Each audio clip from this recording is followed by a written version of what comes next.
You was taught Benjamin Franklin brought Freemasonry to America. That was a lie.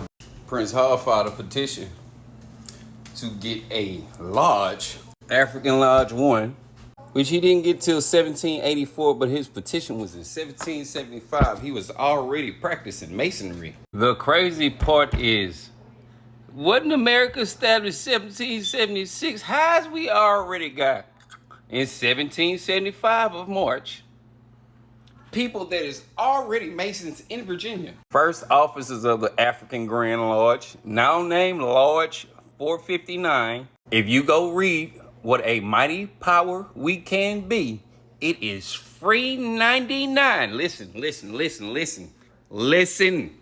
Free 99 on Google Books.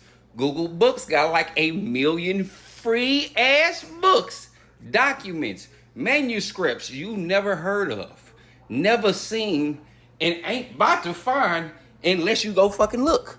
In this particular manuscript, what is that called? Black culture? Nope. The Black Elks, 1946, pleaded with the black people in America to join the Mason.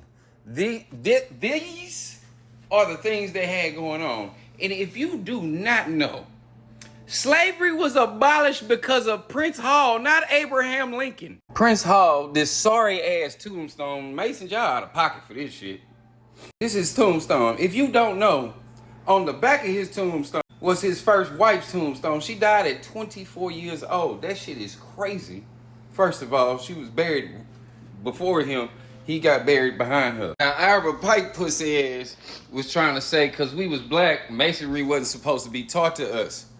But the Duke of Cumberland, his fucking self, after Prince Hall wrote him a fucking letter, he was like, hey, bro, I'm trying to start a Mason Lodge in America. They was like, we ain't got no Mason Lodges in America, and you black. He was like, so fucking what? And they like, yeah, you right.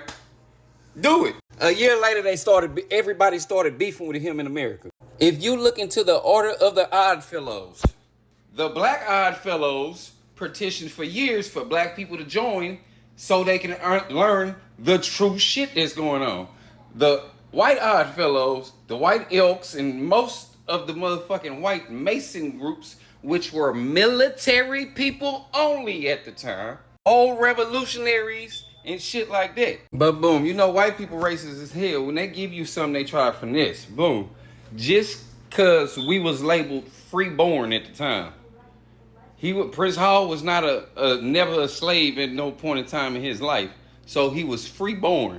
The word free, F-R-E-E, is a major word in masonry.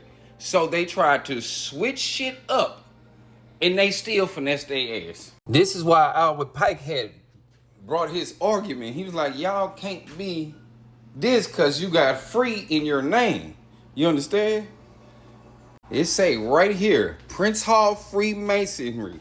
The Negro Freemason was established so blacks and Negroes can get their own independence. In 1827, its continuous publicly declared themselves free and independent of any lodge and discipline to be governed by anybody other than their own. They said they are free men. They ain't worried about y'all talking about. But this is the thing. They was trying to say black African masonry was illegitimate. But check this out.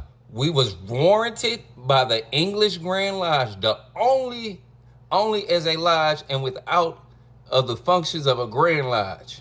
But this is what happened. Fredericksburg Lodge of Virginia furnished any claims of its existence. Nobody even knew they fucking existed. Pop George Washington the fuck out. So they was like, if they faking it, we really went to England, got all our shit the right way, and they faking it. Y'all got us fucked up. We gonna govern ourselves since y'all want to be racist. Eat a dick. We opened up 1,100 lodges in America. All the lodges was for black people. At the same time, this leads me to believe there's some weird shit going on. They got a book called The African Star Over Europe.